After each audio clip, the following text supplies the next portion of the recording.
바울과 죄수들이 승선하고 있는 이 알렉산드리아 배는요, 바다에 불어닥친 광풍으로 인해서 여전히 표류 중에 있었습니다. 구원의 여망이 전혀 남아있지 않은 상황 속에서 276명의 사람들은 오로지 죽음만을 기다릴 뿐이었어요. 자, 바로 그때 죄수의 신분으로 배에 타고 있던 바울이 배 한가운데 서서 두려움에 떨고 있는 사람들에게 희망의 메시지를 선포했습니다. 바울이 뭐라고 희망 메시지를 선포했습니까? 이제는 안심하라. 이제는 안심하라. 예. 자, 바울은 무슨 근거로 이런 희망 메시지를 사람들에게 선포했었을까요? 바로 하나님으로부터 말씀을 받았기 때문에 바울은 담대히 선포할 수 있었습니다. 자, 항해 전문가들도 어찌할 수 없는 상황 속에서 오히려 말씀 전문가인 바울이 사람들에게 안심하라고 대안을 제시했던 것이지요. 자, 여러분, 이렇게 하나님의 말씀은 절망의 시대를 살아가는 우리들에게 희망의 메시지를 주는 유일한 말씀인 줄로 믿으실 수 있기를 바랍니다. 아멘.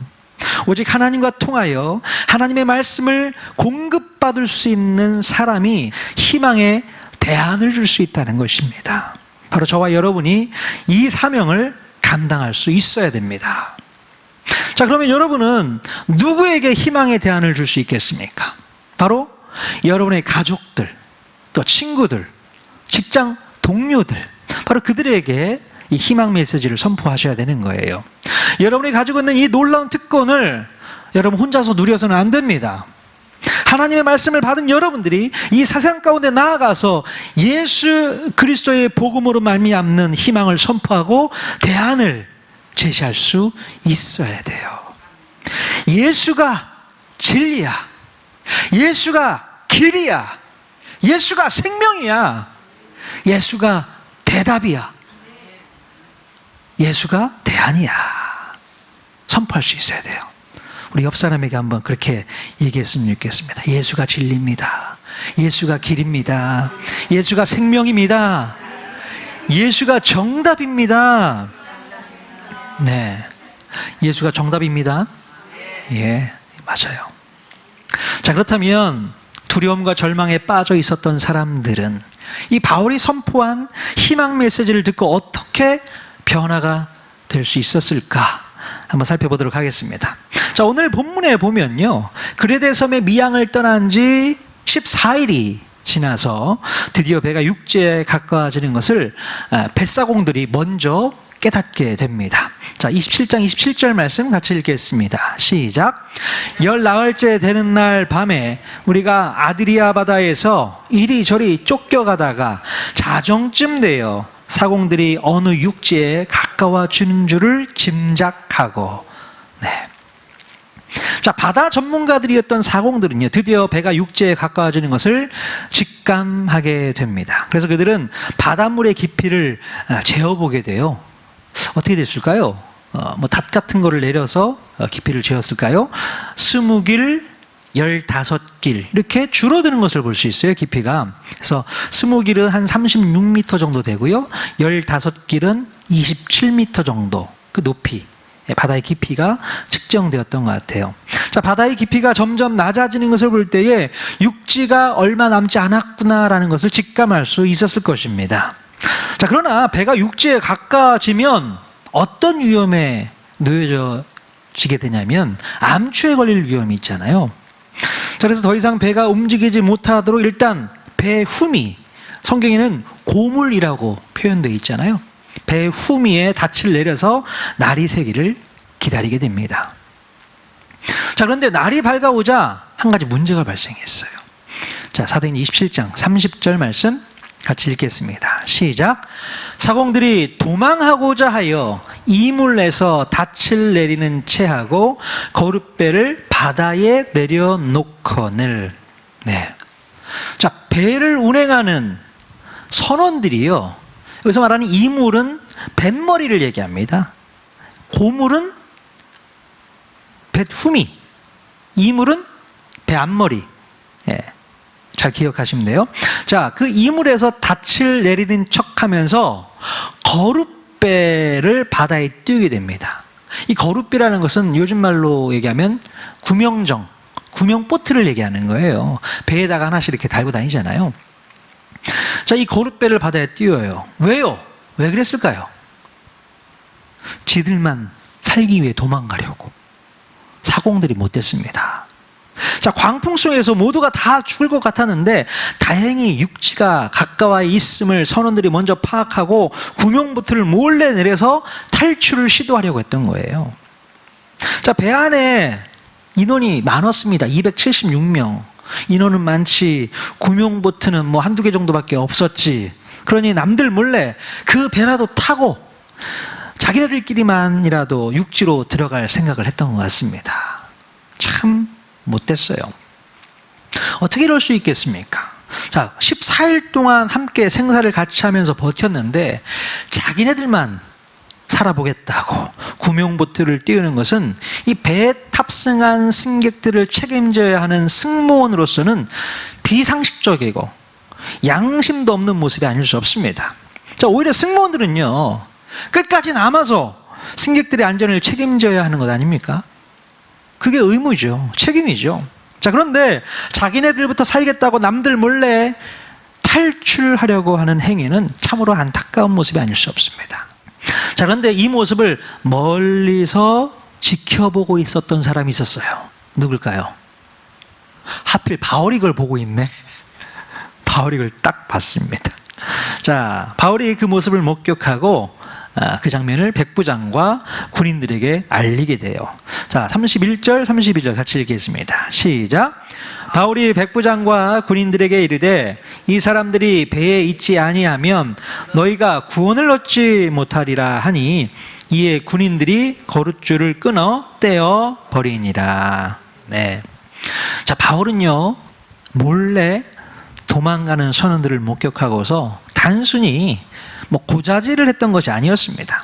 자, 배와 바다에 대해서 잘 아는 그 선원들이 배에 함께 머물러 있어야만 모든 승객들이 다 구원을 받을 수 있는데 그들이 도망가 버리고 나면 배가 암초에 걸려 반파되거나 좌초되거나 더 큰 어려움을 겪을 수 있기 때문에 그렇다는 거예요. 그래서 이에 바울의 신고를 받은 군인들이 황급히 달려가서 선원들이 내리려고 했던 거룻배의 줄을 아예 끊어서 떼어버리게 됩니다. 자, 여러분 가만 보면요, 예나 지금이나 자기 목숨 귀한 건 알아가지고 내 목숨부터 살리고 보자는 이기주의를 쉽게 발견할 수 있게 됩니다. 자, 이와 비슷한 사건이 몇 년 전에도 있었잖아요. 우리나라에서 세월호 사건 있지 않습니까? 자, 선장이요, 그 세월호 선장이 배에 갇혀있는 학생들은 구할 생각도 하지 않고요, 자기 목숨부터 살리고자 먼저 탈출했던 일이 발견됐지 않습니까? 자, 그래서 결국 이 세월호 선장은요, 대법원 판결에서 무기징역이 선고가 되었어요. 그래서 지금 복역을 하고 있는 중인 걸로 알고 있습니다. 자, 이 양반이 심지어 어떤 일까지 했냐면 자기가 선장인 것을 티내지 않으려고 선장 그 제복이 있나 봐요. 그것을 벗고 일반 옷으로 갈아입은 겁니다. 일반인인 척. 그래서 먼저 구출받으려고. 이게 말이 됩니까? 참 너무 속상해요. 자, 같은 맥락에서도 보면 이런 일도 있었어요. 요즘에도 흔한 일이지만 공무원들이 토지개발 정보를 빼돌려서 자신의 사리사욕을 채우는 일이 비일비재하게 일어나고 있지 않습니까? 권력을 이용해서 자기만 배불리는 것은 마치 자기만 살겠다고 도망가는 세월호 선장이나 본문에 나오는 선원들이나 다를 게 없어요. 똑같습니다. 맡겨진 책임은 다하지 못하고 자신의 이익만 챙기려는 무책임한 행동은 반드시 사라져야 되고 반드시 없어져야 됩니다. 없어져야 돼요. 자, 여러분, 목회자인 저로서는 늘 이 부분에서 자유로울 수 없어요. 자, 목회자라는 직책을 가지고 있는 제가 단순히 교회에서 주시는 사례만 따박따박 받는 것으로 만족하고 책임을 다 했다고 생각할까 봐 두렵습니다. 제가 그런 생각만 가지고 사역을 하면요, 공무원이나 일반 회사원과 다를 게 뭐가 있겠습니까? 아무런 사명의식도 없고 책임감도 느끼지 못한 채 별일 없이 하루하루를 채워나간다면 그 사역에 무슨 의미가 있겠냐는 거예요. 예. 그럼 저에게 맡겨진 책임이 무엇인 줄 아시죠? 어떤 책임을 제가 맡고 있습니까? 바로 영혼을 구원하고 영혼을 살리는 일입니다. 어떻게 하면 한 영혼이 구원받아 하나님의 자녀가 될 수 있을까 늘 고민하면서 연구하면서 기도하면서 살아야 되는 게 맞는 거죠. 그러나 그런 고민이나 그런 열정도 없이 하루하루를 때우면서 살아간다면 거룻배를 몰래 풀어서 도망가려는 선원들과 전혀 다를 것이 없다는 거죠. 나에게 맡겨진 양들에 대한 책임감도 없이 자신의 입속이나 챙기고 앉아 있을까 봐 제가 그게 두렵습니다. 자, 여러분들이 저를 위해서 기도해 주셔야 돼요. 제가 정신 바짝 차릴 수 있도록, 초심 잃지 않도록. 많은 목회자들이 초심을 잃어버립니다. 처음에 개척할 때는 어떤 마음을 가지고 개척을 하겠습니까? 정말 영혼을 사랑하는 마음, 영혼을 구령하겠다는 그 열정을 가지고 교회를 개척하고 또 선교도 떠나는 거 아니겠습니까? 근데 시간이 많이 흐르고 그게 많이 익숙해지면 그 마음이 사라진다는 거예요. 말도 안 되는 거죠. 우리가 이 사명 끝날 때까지 끝까지 이 사명 가지고 나아가야 되는데 마음이 그 초심을 잃어버리는 겁니다. 그래서 자기 입속만 챙기는 그런 사역자들이 참 비일비재하게 나타나는 것 같습니다. 우리 통하는 교회 목사는 그런 일이 절대 없도록 정신 바짝 차릴 수 있도록 여러분들이 저를 위해서 기도해 주셔야 되고요. 예, 가끔 저에게 이렇게 찔르세요. 찔러주시길 바랍니다. 정신 차려. 여러분이 안 그래도 제 아내가 저를 정신 차리라고 찔르고 있어요. 늘 정신 차리라고. 자, 본문에 보면 도망가려는 선원들을 발견한 이 군인들이요, 거룻배의 줄을 아예 끊어버리는 일이 벌어집니다. 자, 여러분, 여기서 이 거룻배, 아까 구명보트라고 말씀드렸잖아요. 이 거룻배를 굳이 떼어버릴 이유가 과연 있었을까요? 자, 물론 도망가려던 선원들을 못 도망가게 저지시키고 말면 그만이잖아요. 붙잡으면 되는데 왜 거룻배를 끊어버렸을까? 나중에 꼭 필요할지 모르는 구명보트인데요. 나중에 보면은 분명히 필요했던 상황이 있었는데 말이죠. 근데 그거를 아예 끊어버렸다는 겁니다. 제가 볼 때는 아마도 이 사도 바울이 그렇게 제안을 하지 않았을까 싶은 생각이 들어요. 아예 끊어버리라는 겁니다. 자, 그렇다면 바울은 왜 구명보트를 아예 끊어버리자고 했을까? 바로 그 보트가 여전히 배에 묶여있는 이상 사람들은 자신의 그 이기심이 발동해서 어떻게 해서든 자기 목숨을 살리겠다고 그 배를 타고 육지로 나아가려고 했을지 모른다는 것이죠. 자, 그때부터 사람들은요, 그것을 차지하기 위해 어떠한 수단과 방법도 가리지 않고 덤볐을 것입니다. 자, 그러므로 이 사실을 너무나도 훤하게 잘 알고 있는 바울은 아예 구명보트를 끊어서 없애버리라고 제안하지 않았을까, 그런 생각을 해보게 돼요. 그럼 혹시 여러분들 중에 남들이 보이지 않게 숨겨놓은 구명보트 혹시 없으세요? 여러분 집에, 여러분 마음 가운데. 자, 우리 옆 사람에게 한번 조용히 물어보세요. 혹시 숨겨둔 구명보트 있으십니까? 한번 물어보십시오. 숨겨놓은 구명보트 있으십니까? 있을지 몰라요. 있을 것도 같아. 자, 만약에 여러분 마음 가운데 보험같이 들어놓은 구명보트가 있다면 빨리 끊어버리실 수 있길 바랍니다. 빨리 끊어야 돼요. 나만 살겠다고, 나만 배불리겠다고, 나만 행복하겠다고 묶어뒀던 구명보트가 있다면 빨리 끊어 없애버릴 수 있기를 바랍니다. 그게 답이에요. 그럼 이것이 하나님의 방법이라고 말할 수 없습니다. 하나님의 뜻이 아닙니다. 언제든지 여차하면 도망갈 수 있도록 개구멍을 뚫어놓는 것은요, 믿음이라고 말할 수 없는 거예요. 내가 여차하면 이 구멍 통해서 도망가야겠다. 이건 믿음이라고 말할 수 없죠. 그 사람은 하나님을 믿지 못하고 하나님을 신뢰하지 못하기 때문에 자신이 할 수 있는 방법을 총동원해서 자기만 살 궁리를 하는 것밖에는 되지 않습니다. 예. 겉으로는 하나님을 믿는 척하지만 정작 위기가 닥치면 숨겨둔 구명보트 쪽으로 달려가는 거잖아요. 예. 그것이 사람일 수도 있고요, 또 물질일 수도 있고 어떤 대단한 정보일 수도 있을 것 같아요. 그것만 있으면 목숨을 살 것처럼 맹신하면서 그냥 믿어버립니다. 그걸 믿는 거죠. 그러나 이것은 하나님을 믿는 신앙이 아니라 하나님이 아닌 다른 우상을 섬기는 것과 같습니다. 그래서 주님은 오늘 우리에게 몰래 묶어두었던, 또 몰래 숨겨뒀던 구명보트가 있다면 그것을 완전히 떼어버리라고 명령하고 있는 거예요. 숨겨둔 거 있으면 빨리 끊어버려, 없애버려. 그 믿음이 아니야, 신앙이 아니야. 여차하면 도망가려고, 여차하면 하나님 떠나려고, 그 생각을 하고 있는 거 아닙니까? 그리고 하나님께서 이스라엘 백성들에게 가나안 땅에 들어가서 왜 가나안 족속들을 하나도 남기지 말고 진멸하라고 하셨을까요? 왜 그 가나안 족속들, 애꿎은 가나안 족속들을 다 진멸하라고 했을까요? 이해가 되지 않죠. 아니, 거기는 애도 있을 거고 어른도 있을 거고 짐승도 있고 다 필요한 것들도 많이 있을 텐데 다 진멸해버리라, 그렇게 명령을 하셨습니다. 자, 하나님의 백성들은요, 오직 하나님만을 섬기고 예배하면서 살아야 되는데, 하나님의 백성들이 가나안의 신들을 수입해서 잘 숨겨두었다가 나중에 위급할 때 가나안 신들을 구명보트로 사용하게 될까봐 진멸하라고 했던 것입니다. 하나님이 벌써 알고 있었던 거예요.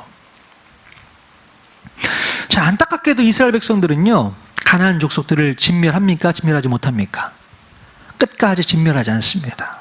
처음에는 어느 정도 성과가 있었는데요, 나중에 가서는 그냥 같이 살아요. 진멸하지 않습니다. 그냥 놔두는 거예요. 그러니 가나안에서 믿고 있었던 신들 있잖아요, 우상신들, 그것이 자연스럽게 흡수가 되는 거예요. 가나안의 아주 유명한 신이 농사의 신 아니겠습니까? 왜? 가나안 땅은 농사를 짓는 땅이기 때문에 농사를 잘 짓기 위해서 바알 신에게 제사를 지내는 그런 모습들을 이스라엘 백성들이 바라보는 겁니다. 근데 제사 지내는 모습이 너무 있어 보이는 거야. 하나님 앞에 예배하는 것보다 가나안의 그 신에게 제사를 지내는 어떤 시스템 자체가 정말 대단해 보이는 거죠. 그래서 몰래 숨겨갖고 와서 감추어두고 몰래 믿는 겁니다. 하나님도 믿고 바알도 믿고, 비가 안 오는 데는 바알신이 최고구나, 하나님을 밀어내고 바알신을 섬기는 그런 모습이 이스라엘 백성들 가운데 있었습니다. 그래서 결국 어떤 시대가 초래하게 되어지죠? 사사시대가 나오는 거 아니겠습니까? 여호수아가 죽고 그 다음에 이제 사사시대가 오게 돼서 전혀 하나님을 알지 못하는 또 다른 세대가 등장하게 되는 것을 볼 수 있어요. 이런 문제가 발생한다는 것입니다. 끊어버려야 되는데, 잘라버려야 되는데 여전히 붙잡고 있고 놓지 않고 있으니 사사시대가 온다는 겁니다. 자, 그래서 바울은 끊어버리라, 그렇게 얘기를 하는 겁니다. 단호하게. 물론 필요할 수도 있어요. 나중에 꼭 필요할 수 있어요. 아깝죠. 하지만 그거보다 더 중요한 것을 지키기 위해서는 끊는 게 중요합니다. 혹시 여러분 마음 가운데 숨겨놓은 구명보트, 숨겨놓은 개구멍 빨리 막으시고 끊어버리십시오. 아시겠습니까? 아시겠습니까? 네. 자, 오늘 본문에 보면요, 자기만 살겠다고 도망가려고 했던 이 선원들과는 달리 어떻게 해서든 모든 사람들을 살리고 구원하겠다는 마음을 가진 바울이 대조되고 있습니다. 자, 바울은 어떤 모습으로 비춰주고 있는가? 33절, 34절 같이 또 읽겠습니다. 시작. 날이 새어가매 바울이 여러 사람에게 음식 먹기를 권하여 이르되 너희가 기다리고 기다리며 먹지 못하고 줄인 지가 오늘까지 10나흘인즉 음식 먹기를 권하노니 이것이 너희의 구원을 위하는 것이요 너희 중 머리카락 하나도 잃을 자가 없으리라 하고. 네. 자, 바울은요 14일 동안 음식을 먹지 못하고 있는 사람들에게 음식을 먹으라고 권하게 됩니다. 그래서 바울은 떡을 가져다가 모든 사람 앞에서 하나님께 축사하고 먼저 떡을 떼어 먹습니다. 뭐 어떤 분들은 이걸 성찬식이라고도 표현하더라고요. 안 믿는 사람들, 이방인들을 앞에 놓고 성찬식을 거행하고 하나님께 기도하고 떡을 떼어 먹었다는 겁니다. 자, 그랬더니 사람들도요 그때서야 안심하고서 그 떡을 받아먹는 장면이 기록되어 있습니다. 자, 사람들은 무엇 때문에 14일 동안이나 음식을 먹지 않고 있었을까요? 못 먹은 겁니까? 안 먹은 겁니까? 뭘까요? 물론 죽음의 공포 앞에서 한가롭게 음식을 먹고 있을 여유가 없었겠죠. 광풍이 막 몰아닥치고 하는데 어떻게 음식을 먹을 수 있겠어요? 쉽지 않죠. 자, 그런데 그들이 음식을 먹지 않았던 또 다른 이유가 있습니다. 자, 그것은 바로 배에 타고 있는 사람들이 각자가 믿고 있던 신들 때문이었어요. 자, 그들은 이렇게 바다에서 큰 광풍을 만나고 죽을 위기에 놓이게 되면 자기들의 신들이 진노했기 때문에 자기가 벌을 받는다고 그렇게 생각을 했다고 합니다. 그때 당시는 그랬대요. 자, 그래서 음식도 먹지 않고 자신들의 잘못을 용서해달라고 회개 기도를 하고 있었는지 모르겠어요. 금식 기도를 하고 있었던 것 같습니다. 자, 그런데 느닷없이 바울이 이번에는 음식을 먹으라고 권면하는 겁니다. 우리 지난주에 살폈지만 지난번에는 뭐라고 했습니까? 말로 이제는 안심하라 얘기했는데 이번에는 음식을 먹으라 라고 권면을 하는 것입니다. 자, 배에 탄 사람들은 이제 직접 바울이 먼저 떡을 떼어 먹고 권면하는 것을 바라보면서 이제 안심해도 된다고 하니 그제서야 떡을 한 입 떼어 먹게 되는 것을 볼 수 있어요. 그것을 누가가 기록하고 있습니다. 그러니까 사람들이 처음부터 떡을 먹을 것을 두려워한 겁니다. 그러니까 바울이 이제 괜찮아, 안심해, 먹어도 돼, 죽지 않을 일이야, 한 명도 너희들 가운데 머리털 하나도 상하는 일이 없을 거야, 그렇게 안심을 주니까 그들이 그때서야 떡을 먹었다고 성경은 기록하고 있죠. 자, 이렇게 바울은요 모든 사람의 구원과 회복을 위해서 진심으로 바라고 있었습니다. 그래서 이제 사람들은 심지어 바울의 말을 전적으로 믿는 단계까지 왔던 것 같습니다. 아마도 바울이 소개했던 참 신이신 하나님에게 그들은 마음을 열기 시작하지 않았을까 싶습니다. 우리 지난주에 말씀 나눴잖아요. 바울이 자기를 어떻게 소개했습니까? 나는 하나님께 속해 있고 나는 하나님을 섬기는 사람이라고 그렇게 하나님을 소개했지 않습니까? 바로 그 신에 대한 인식을 하기 시작한 것이죠. 아, 그분이 더 세신가? 하면서 하나님에 대한 마음을 열기 시작한 겁니다. 자, 이제 배 안에 탄 모든 사람이 사도 바울의 말을 전적으로 신뢰하고 따르게 되었습니다. 자, 그들은 더 이상 항해 전문가인 이 선장과 선주 그리고 선원들의 말을 듣지 않았습니다. 그때 바울의 말만 들었어도 이런 일은 없었을 텐데 그런 생각을 했겠죠.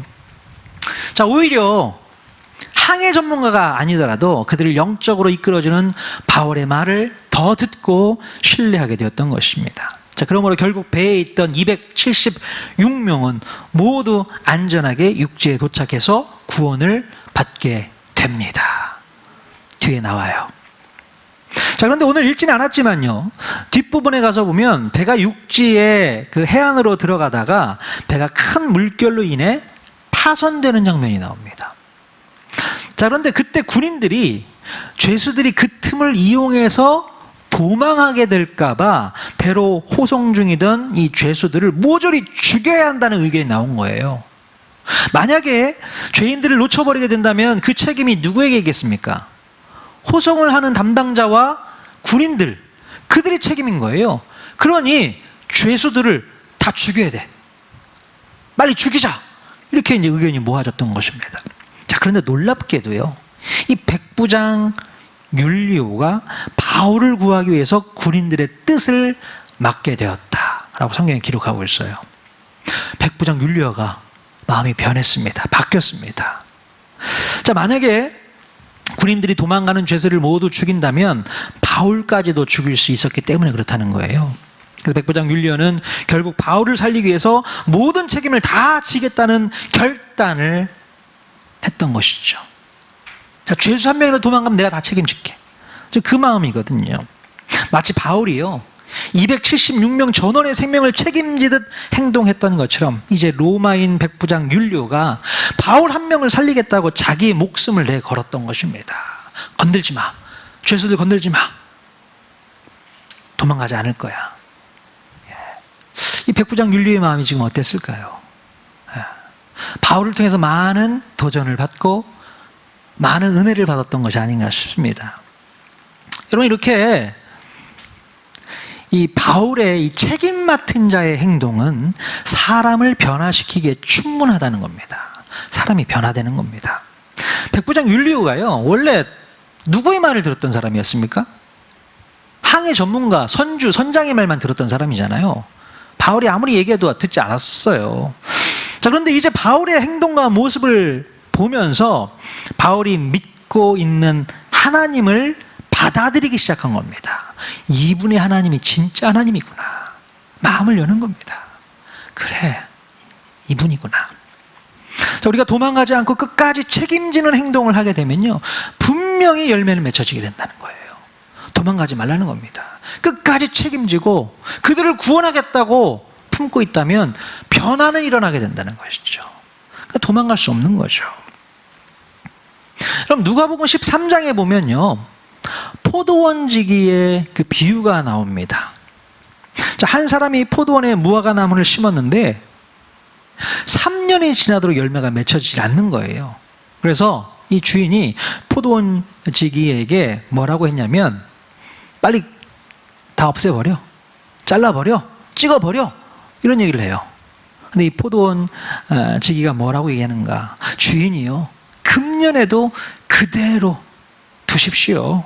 내가 두릅하고 거름을 주어서 열매를 맺게 하도록 하겠습니다. 만약에 열매 맺지 않으면 그때 찍어버리십시오. 그 얘기를 하는 것을 볼 수 있어요. 여러분, 이 포도원지기의 그 열정을 여러분 보실 수 있어야 됩니다. 어떻게 하겠다는 겁니까? 내가 어떻게 해서든 열매 맺게 하겠다는 거예요. 그냥 버리지 않겠다는 겁니다. 충분히 이 포도원지기는 자기 핑계 댈 수 있어요. 아, 여기 땅이 좀 안 좋은 것 같습니다. 기후가 안 좋은 것 같아요. 씨가, 종자가 안 좋은 것 같습니다. 3년이 지나도 열매 맺지 않는 거, 이거는 아무래도 속에서 죽은 것 같아요. 이렇게 핑계 댈 수 있었지만 아니요, 포도원지기는 핑계 대지 않았습니다. 제 책임입니다. 제가 잘못한 것 같습니다. 제가 다시 노력해서 열매 맺도록 하겠습니다. 그 얘기거든요. 바로 이 포도원지기가 여러분 누굴 말하는지 아십니까? 바로 예수 그리스도시죠. 예수님이 그 모든 것을 다 책임지시고 십자가에 오르셨잖아요.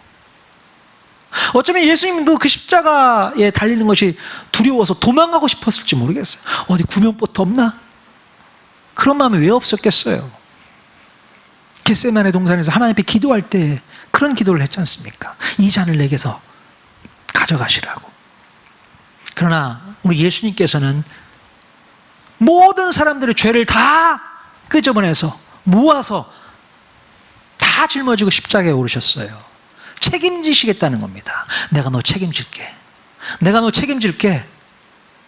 충성을 다하시는 우리 예수님의 모습을 바로 이 포도원지기를 통해서도 우리가 볼 수 있게 되는 것입니다. 여러분, 우리는 예수님을 닮아가는 삶을 살아야 될 줄로 믿습니다. 핑계대지 않아야 돼요. 다른 핑계댈 이유가 전혀 없습니다. 나에게 맡겨주신 책임, 제가 끝까지 지고 가겠습니다. 누구 핑계대지 않겠습니다. 누구에게 전가하지 않겠습니다. 제 책임입니다. 여러분, 그래야만 여러분의 지경이 넓어지는 거예요. 그냥 넓어지지 않습니다. 지경이라는 것은 내가 책임을 끝까지 다할 때에 그 지경이 넓어진다는 사실을 꼭 기억하실 수 있기를 바랍니다. 특별히 교회의 지도자들이 이 책임을 잘 감당할 수 있게 해달라고 기도하셔야 됩니다. 이 나라의 정치 지도자들이 바로 이 책임을 다할 수 있게 해달라고 여러분 기도해 주셔야 됩니다. 제대로 된 정치가들이 뽑혀야 되는 거 아니겠습니까? 자, 그걸 위해서 우리가 끝까지 기도할 수 있기를 바랍니다. 책임을 끝까지 완수할 수 있는 사람, 그것을 끝까지 붙잡을 수 있는 사람, 도망가지 않는 사람, 자기 사리 사욕만 챙기지 않는 사람, 그런 사람이 되게 해달라고 우리가 기도해야 되고 중보해야 될 줄로 믿습니다. 그런 마음으로 이번 한 주간도 승리하며 살아갈 수 있기를 주님의 이름으로 간절히 축원드립니다. 아멘.